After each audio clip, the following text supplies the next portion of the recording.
Welcome back to Faster and Louder. There's been a lot of stuff going on with the car. A lot of stuff that I haven't really shown because it's not exactly interesting, and it's just kind of few and far between as far as like big things that are actually happening to the car. But a lot has happened just over a longer period of time. So this video is going to be mostly like an update on where everything stands and kind of what I've been tinkering with and what I've been doing.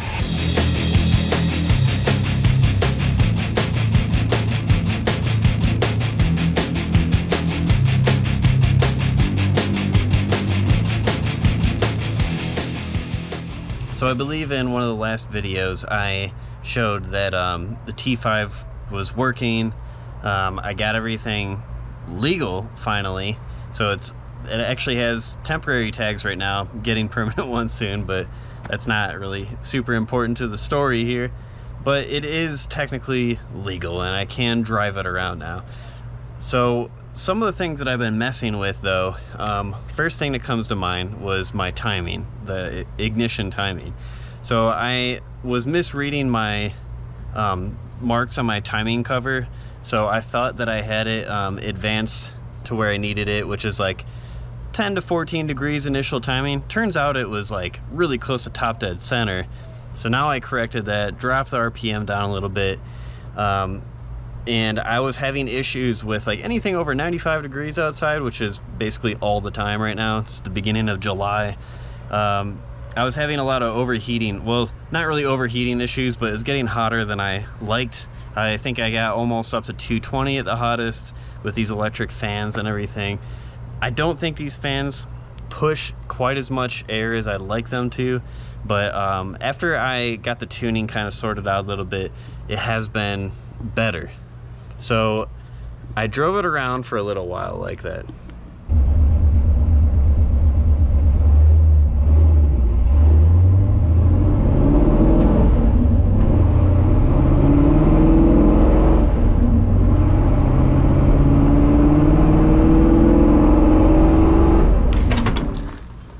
After driving it around for a while, I could tell that there was a couple small issues.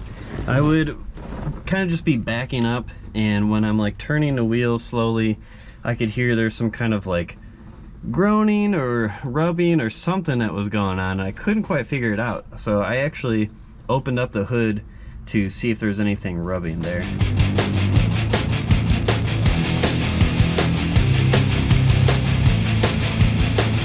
So what I ended up doing was kind of just like looking down in here, and you can see that the steering shaft right here is very close to the headers. And I actually I like put some permanent marks on there. I don't know if you can see that or not, just to kind of show where it was at, because initially my plan was to take the header out and I was gonna smash those in just a little bit to give me some extra clearance. But I was able to just turn it and take a look at it to see if it was actually rubbing it, and it is very close, but it's not rubbing there, so I didn't bother doing that. But further down here, here's another thing I did. There's that strut rod bracket right there. You can see with the bushings on it, like on either side of it. I had to smash it in on the header there, as you can see, because that was actually touching. If it wasn't touching all the time, it was damn near all the time. So I had to fix that problem. But taking that out just caused me more issues, as you can probably imagine, because headers are hell. So in order to get this header out of here, I had to take all the plugs out on this side, because you will break your spark plugs trying to get them out. Ask me how I know. I had to get that out, and then there's a clutch linkage. There's like a Z-bar that's way down in there. It basically makes it impossible for the rear tube to actually get out. So you either take that whole linkage back apart, which I've done like 4 times now, got that out of the way and dropped the whole header out of here.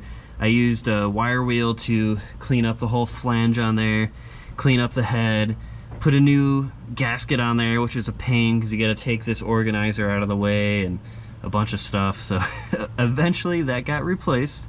I put a Felpro gasket in there against my better judgment. Probably should have just done a Remflex.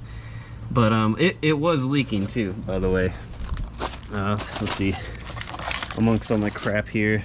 This is the old gasket, you can see where it started burning out in the middle here and on the top. So I was having some issues with that. Obviously, I was able to hear that exhaust leak before I even messed with this, so that's why I went ahead and just replaced it, even though it doesn't really have a lot of miles on it or anything.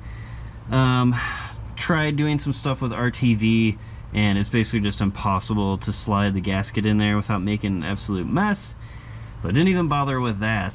I do think that if I need to replace the gasket though at this point, I can just slip a rem flex in there without having to pull the whole header out and everything. Like, I won't have to clean up any RTV because I didn't use any, so it should make it easier as long as the gasket doesn't stick to the header. So I don't know, I'm not even gonna think about that because it just makes me mad thinking about it. That's like the most recent thing to happen, and it was a lot. It really irritated the crap out of me. But that wasn't even the worst part about that whole debacle. So the worst part about it is these spark plugs on this side. I don't know if I have some cross threading going on a few of these, or if it's just dirty threads, but one of these plugs is not even seated enough to let the cylinder make pressure, and when you turn it over you can actually hear it, the air escaping.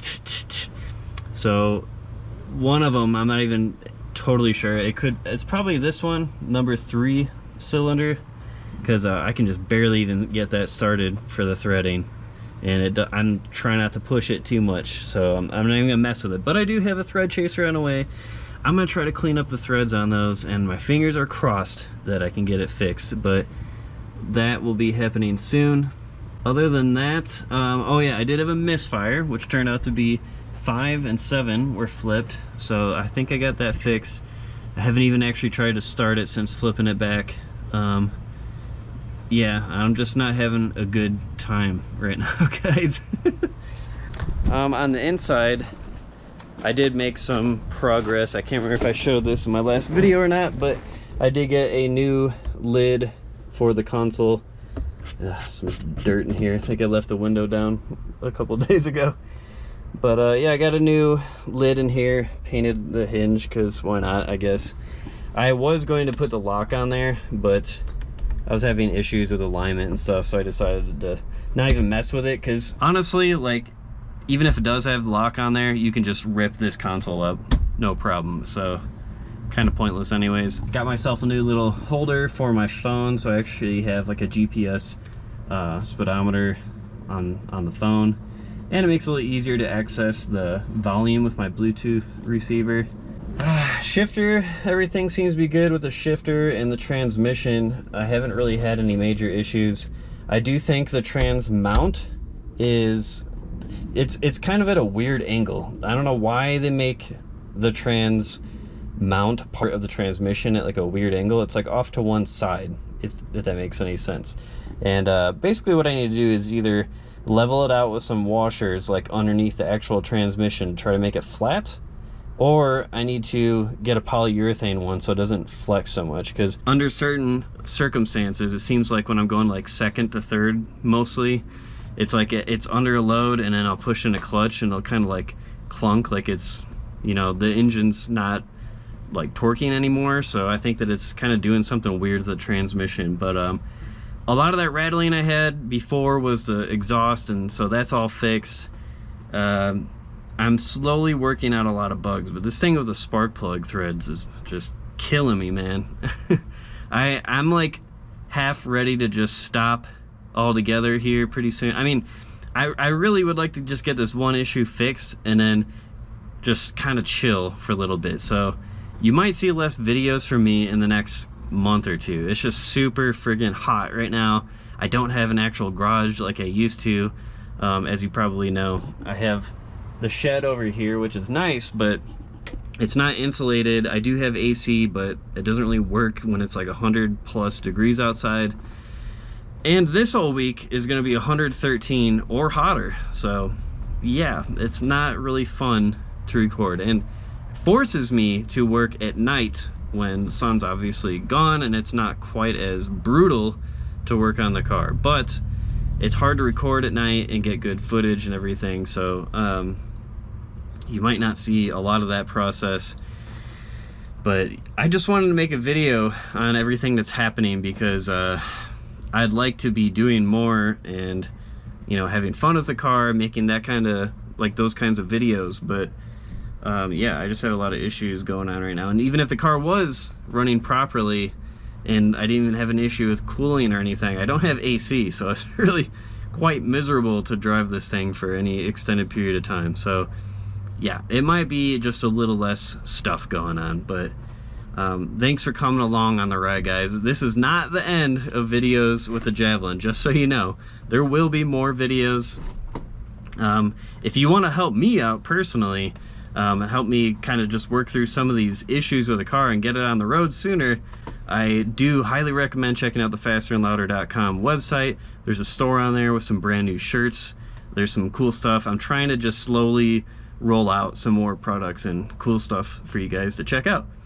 On top of that, if you could like the video, share it, leave a comment, subscribe, any of those things, I would really appreciate it, and it definitely helps me out a lot. So that's it. I guess until next time, yeah, see you later, guys.